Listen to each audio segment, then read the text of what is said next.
शुरू नहीं हुआ है, ओपन हो गई है। मैं अनिल गोयल जी के पास आता हूं।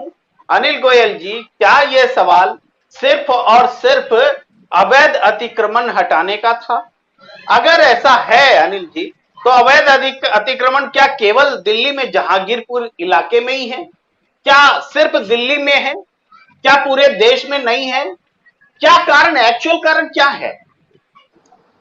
प्रेम जी, अभी मैं पीयूष जी को सुन रहा था, वो सिर्फ एक चश्मे से देख रहे।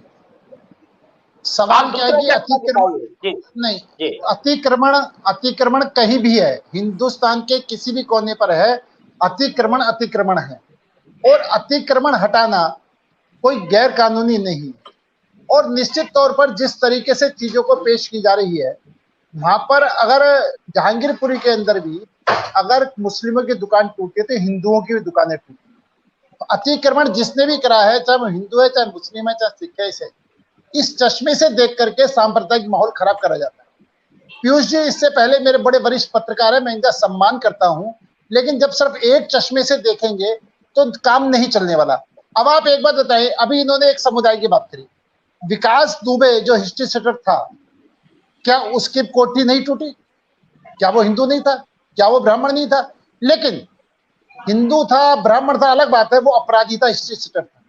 जो अपराधी हो, जो हिस्ट्री सेटर हो, उनको उसी निगाह से देखना चाहिए, उसको किसी धर्म से, किसी जाति से, किसी बरादरी से। मैंने अमित गोयल जी, मैंने सवाल किया कि दिल्ली में अतिक्रमण सिर्फ और सिर्फ जहांगीरपुर इलाके में थे, जहां पर कि 3 दिन पहले सांप्रदायिक सौहार्द बिगड़ा था। ये किस पृष्ठभूमि में हटाए जा रहे हैं, सोच समझिए। मैं बता रहा हूं, कल अमित शाह जी बैठक करते हैं, उस बैठक में बीजेपी के प्रदेश अध्यक्ष रहते हैं। बीजेपी के प्रदेश अध्यक्ष मेयर को चिट्ठी लिखते हैं अतिक्रमण हटाने के लिए, और सुबह से एक्शन शुरू हो जाता है 9 बजे सुबह से। क्यों? क्योंकि सुप्रीम कोर्ट में प्रोसेस चल रहा है।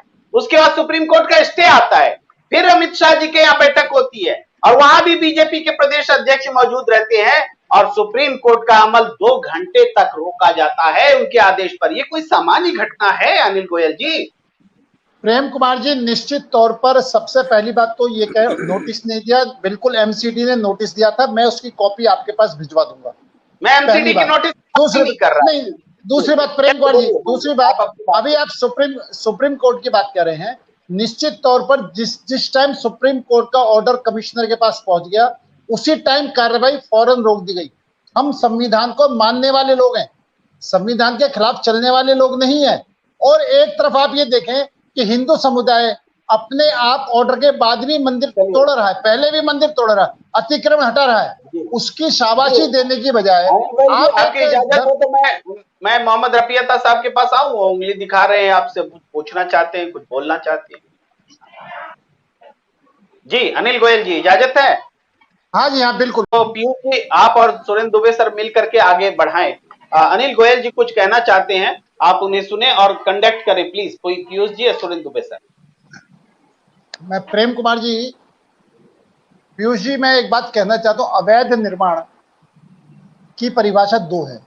एक अवैध निर्माण वो है जो सरकारी प्रॉपर्टी पर अवैध निर्माण है, एक अवैध निर्माण वो है जो सड़कों को एक्रोच करके अवैध निर्माण करा गया, और एक अवैध निर्माण वो है जो किसानों की खेती पर लोगों ने पैसे दे करके मकान बनाए हैं और वो रह रहे हैं। आप दोनों में आपको फर्क करना पड़ेगा, दोनों में एक तराजू के सिक्के पे धर करके नहीं तोल सकते। अगर भारतीय जनता पार्टी ने अनऑथराइज कॉलोनियों में रहने वालों को सुविधा देने की बात करी है, तो उनकी बात करिए जो खेती की जमीन खरीद करके, खून पसीने की कमाई खरीद करके 50-50, 100-100 गज मकान बना करके उसमें रह रहे हैं। वो ना किसी सड़क को रोक रहे हैं, ना किसी योजना को रोक रहे हैं, लेकिन सरकार ने सड़क दी 100 फुट की, हो गई 20 फुट। ट्रैफिक जाम में प्रदूषण है। आप सड़कों पर मंदिर बनाएंगे, सड़कों पर मस्जिद बनाएंगे, और सड़कों पर बना करके उसको, सड़कों को जाम करेंगे। आप पार्कों में कब्जा करेंगे, उसको जाम करेंगे। उस अतिक्रमण को बर्दाश्त नहीं किया जा सकता। और जहां तक इसका सवाल है कि लोगों को बेघर कर दिया, तो लोगों को बसने से पहले भी सोचना चाहिए कि हम सरकारी जमीन पर बस रहे हैं, हम सड़क पर बैठ रहे हैं, हम सड़क पर कब्जा कर रहे हैं। तो ये हमको देखना पड़ेगा। जहां तक बिल्कुल मैं इस बात से सहमत हूं कि सरकारें पब्लिक हित में फैसले बदलती भी हैं, लेकिन कम से कम वो पब्लिक वो हो कि जिससे सरकार का भी नुकसान ना हो। एक के हित में आकर के हजारों आदमी का नुकसान होगा तो एक आदमी को रास्ता छोड़ना पड़ेगा, एक आदमी को अवैध निर्माण छोड़ना पड़ेगा। अगर उसकी वजह से उस सड़क पर से निकलने वाले हजारों आदमी प्रभावित हो रहे हैं, प्रदूषण हो रहा है, जाम लग रहा है, समय बर्बाद हो रहा है और हिंदुस्तान की का आर्थिक नुकसान हो रहा है, तो निश्चित तौर पर इसको देख करके हमें करना पड़ेगा। और जहां जहांगीरपुरी का मामला हो, अगर जहांगीरपुरी का मामला भी देखा जाए तो वो बिल्कुल नोटिस दे करके कार्रवाई करिए। अब यूपी के अंदर भी 67,000 एकड़ जमीन खाली कराई गई है अतिक्रमण से, जो सरकारी जमीन पर उन्होंने कब्जा करा था। और चाहे एमपी का खरगोन हो, वहां भी बुलडोजर चलाकर जमीन खाली कराई गई है। गुजरात के अंदर भी जमीन खाली कराई गई है। गोयल साहब, मेरा एक छोटा सा सवाल है। 15 बरस से मध्य प्रदेश में किसका शासन था? दिल्ली में किसका शासन था? अवैध कब्जा आप लोग करवा रहे थे। उत्तर प्रदेश में शिव कुमार जी, पहले आप एक परिभाषा समझ लो। कोई भी व्यक्ति हो, आतंकवादी तो आतंकवादी है, जो अवैध निर्माण कर रहा है वो अवैध है, अवैध एंक्रोचमेंट कर रहा है। जो आप नहीं, आप इसको शासन का आंदोलन डाले, आप इसको शिव कुमार जी, आप इसको राजनीतिक रूप में बुलडोजर चालू कर दिया तो पूरे प्रदेश की भारतीय जनता पार्टी की सरकार है, किसी को भी रोक देंगी। मिश्रा जी, शिव कुमार जी, आप इसको राजनीतिक चश्मे से ना देखो। आप ये देखो, जिसने भी अतिक्रमण करा है नहीं, चश्मा जो जिसने अतिक्रमण करा है वो दोषी है, चाहे वो किसी भी पार्टी का, किसी भी समाज का, किसी भी धर्म का है। जो आतंकवादी वो आतंकवादी है। इसलिए आप, मैं गोयल साहब की बात में रफी साहब आ रहा हूँ, बात भी नहीं पूरी होने दी, घूमते जा रहे हैं, घूमिए भाई। गोयल साहब, शिव कुमार जी, मैं एक एक बात का तसल्ली से जवाब देना चाहता हूँ। सबसे पहले तो मैं पीयूष जी का बहुत सम्मान करता हूँ, लेकिन आप सबसे निवेदन है पीयूष जी को वरिष्ठ पत्रकार की जगह वरिष्ठ कांग्रेस नेता के रूप में लिखें तो मुझे बहुत अच्छा लगेगा। ये पूरी तरीके से कांग्रेस की प्रवक्ता के रूप में बोल रहे हैं। ये भाजपा की एक मंशा बढ़िया है, अगर सवाल करना शुरू कर दें। नहीं, आप शिव कुमार जी पूरी सुन लो, शिव कुमार जी मेरी पूरी सुन लो, आप मेरी सुन लो। मेरा जैसा अब इन्होंने अपने एडवोकेट साहब के लिए कहा है, तो अगर इन्होंने ठीक कहा तो मेरी बात भी ठीक है, अगर उनकी मेरी बात गलत है तो उनकी बात भी गलत है। उन्होंने पत्रकार, वो वकील है, वकील के रूप में है। दूसरा, अब ये संविधान पर बुलडोजर चलाने की बात है। मैं कहता हूं संविधान पर बुलडोजर चला जब कोर्ट ने कहा कि इंदिरा गांधी चुनाव हार गई, राजनारायण चुनाव जीत गए, तो उन्होंने कोर्ट के आदेश को मानने के बजाय आपातकाल लागू कर। पीयूष जी को वो बात याद नहीं है, होगी भी नहीं। तो आपने क्या किया? आपने क्या किया? सर आप सुन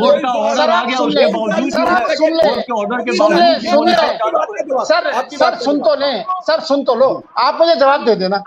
दूसरी बात, साहबानो केस के अंदर, अरे भैया रफी साहब सुन लो, जवाब देने के लिए सुन तो लो भैया मेरे। अता साहब सुन रहे हैं, अता साहब सुन, आपने नहीं सुनी, जनता ने तुम हटा दिया। आप सुनने की आदत डालो, जनता तुम्हें स्वीकार करे। साहबानो केस हो, 84 के दंगे हो, अरे सुन लो भैया, 84 के दंगे हो, राम जी के ऊपर झूठे हल्फनामे देने हो। आप ये बात बताएं कि इतना सब कुछ होने के बाद में संविधान की हत्या कहां हो रही है? संविधान की हत्या जिसके टाइम में हुई, आज संविधान का सम्मान हो रहा है, आज संविधान की रक्षा हो रही है। और जब संविधान का सम्मान और रक्षा हो रही, सुन लो, बिल्कुल लिखा हुआ है। अभी अता साहब कह रहे थे कि हमने अनऑथराइज कॉलोनी हमने बसाई है, रोहंगी हमने बसाई। मैं ये करूँ, अगर जहांगीरपुर इन्होंने बसाई थी तो जिस टाइम जहांगीरपुर बसाई थी वहां पर 100 फुट की रोड थी, आज वह 10 फुट की रोड नहीं। और अगर उसको एंक्रोचमेंट को हटाने की बात हो रही है, जो ना कांग्रेस में हिम्मत थी ना आम आदमी में हिम्मत है, और आज भाजपा हिम्मत दिखाकर वो काम कर रही है, वो समर्थन करने की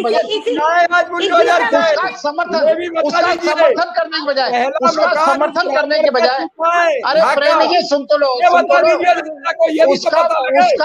अरे भाई सुन तो, उसका समर्थन करने के बजाय हम बेतुकी बहस पर लग रहे हैं। अभी जिस टाइम वहां पर पत्थर बचे थे तो इसी टीवी चैनलों पर कहा गया था कि भी अवैध मस्जिद बन रही, कब टूटेगी। हमने बीजेपी संविधान के अनुसार काम करेगी, संविधान जो कहेगा वो काम करेगी, संविधान से बाहर जाकर काम नहीं करेगी। और आज भी हम ये कहते हैं कि हमारे लिए हिंदू, मुस्लिम, सिख, ईसाई सब बराबर है। लेकिन आतंकवादी घुसपैठिया है। एक्रोचमेंट करने वाला कोई भी है वो एक्रोचमेंट करने वाला है। अभी महेश शर्मा जी के बारे में अभी अरे सुन तो लो भैया, अरे आता साहब सुन तो लो, सुन तो लो। महेश शर्मा जी के हॉस्पिटल के बारे में पीयूष जी ने एक चर्चा करी है। अरे पीयूष जी ने चर्चा करी है। अरे रफी अता साहब भाई आपने नहीं सुनना भाई, अगर आपने नहीं सुनना हम चुप होकर आपको सुनने लगेंगे। आप ये कहो आप सुन तो लीजिए साहब, आप अगर सुनोगे नहीं, आप डिबेट का मतलब क्या है? डिबेट का मतलब क्या है?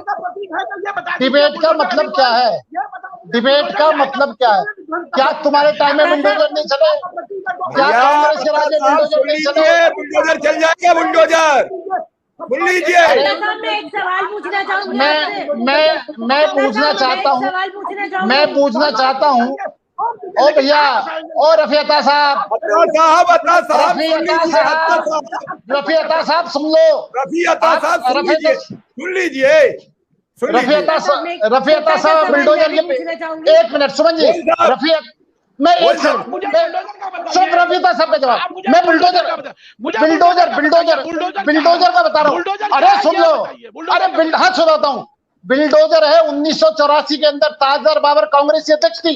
कांग्रेस का राज था निगम में, दिल्ली में कांग्रेस राज था, केंद्र में कांग्रेस राज था, और उन्होंने बिल्डोजर चलाया था संगम बिहार के अंदर। क्यों चलाया था बिल्डोजर? जबकि वहां पर लोग जो है ना अपनी जमीन खरीद करके मकान बनाकर रह रहे थे। 84 मकान बिल्डोजर था, बिल्डोजर चला था। मैं दोनों बात के लिए तैयार हूँ। और मैं खुद राजीव गांधी से मिल गया हूँ, शीर्षा को लेकर के, चौधरी भरत सिंह को लेकर के मैं साथ गया हूँ, ताजदार बाबर से मैं मिला हूँ। तो ये भैया बिल्डोजर तो शुरू से था।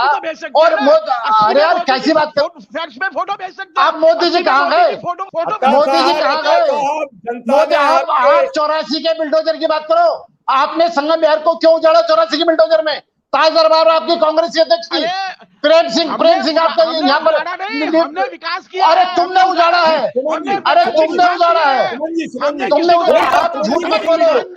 आप झूठ मत बोलो। रामजी लाल, प्रेम सिंह, चौधरी भरत सिंह, ताजदार बाबर, मैं बता रहा हूँ ना, ये सब लोग मौजूद हैं जिन्होंने कांग्रेस ने बिल्डोजर चलाए और वो उनको बचाए।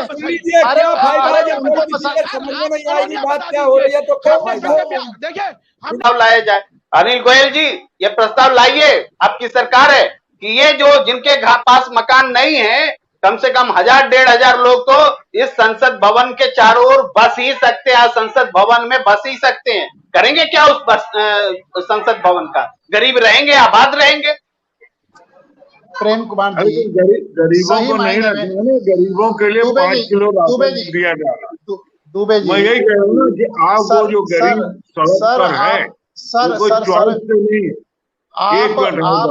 नहीं भैया देखो, जब हम एक चीज को चश्मों से देखने लगते, हमने आपको 20 मिनट सुना, हमने 20 मिनट आपको सुना गैर से। प्रेम कुमार जी ने मुझे बोलने के लिए कहा है तो मैं बोल रहा हूँ। आपका बोलने में चुप हो जाओ तो आप बोल रहे, उन्होंने मेरे से क्वेश्चन करा है तो मैं उसका जवाब दे रहा हूँ। अनिल गोयल जी, आप थोड़ा हस्तक्षेप कर लीजिए, फिर मैं सुरेंद्र दुबे सर के पास आता हूँ जी। मैं ये बात कह रहा हूँ कि जब तक हम, हर चीज के दो पहलू होते हैं। हम गरीब कह करके सड़कों को जाम नहीं कर सकते। हम गरीब कह करके सारे, अब आप अरे भैया सुन तो लो, मेरे भैया सुन लो। नहीं सवाल जवाब और अरे भैया, अरे सुन तो लो, मैं हर जगह की बात करूं, मैं हर जगह की बात करूं, मैं एक जगह बात करूं, आप इसको डिवाइड कर रहे हैं। मैं ये कह रहा हूं कि अतिक्रमण करने वाला कोई भी है, उसको अतिक्रमण करने का अधिकार नहीं है और उसको रोकना चाहिए, नहीं तो पूरी दिल्ली जाम हो जाएगी, पूरा भारत जाम हो जाएगा। और निश्चित तौर पर अभी पीयूष जी ने एक बहुत बात कही थी महेश शर्मा जी के बारे में, तो लैंड यूज चेंज हुआ मायावती की सरकार में। मायावती सरकार ने लैंड यूज चेंज करके वो हॉस्पिटल बना हुआ। अगर आज भी हॉस्पिटल वो अनऑथराइज है पीयूष जी को पूरा अधिकार है आरटीआई डाल करके उसके ऊपर केस करें, और निश्चित तौर पर वो साबित हो जाता अधिकार है तो वो भी टूटे। हम अभी ये जो आम आदमी पार्टी वाले आरोप लगा रहे हैं कि अंसार आदमी बीजेपी का कार्यकर्ता है, जबकि हम ये कह रहे हैं वो आम आदमी पार्टी कार्यकर्ता है। हम अगली बात कह रहे हैं कि वो किसी का भी है, चाहे हमारा है चाहे आम आदमी पार्टी का है, हम उसको बख्श नहीं रहे हैं। हम किसी को भी बख्श नहीं रहे। जो अपराधी है वो अपराधी है, और संविधान की रक्षा जब ही होगी जब हम इस नजर से चलेंगे कि अपराधी किसी भी पार्टी का हो, किसी भी समाज का हो, किसी भी धर्म का हो, उसको अपराधी की दृष्टि से देखा जाए। ये मेरा है, मैं इसको बचाऊं, और ये मेरा नहीं, इसको मैं तोड़ूं, उससे संविधान नहीं बचेगा। जी, आज संविधान जी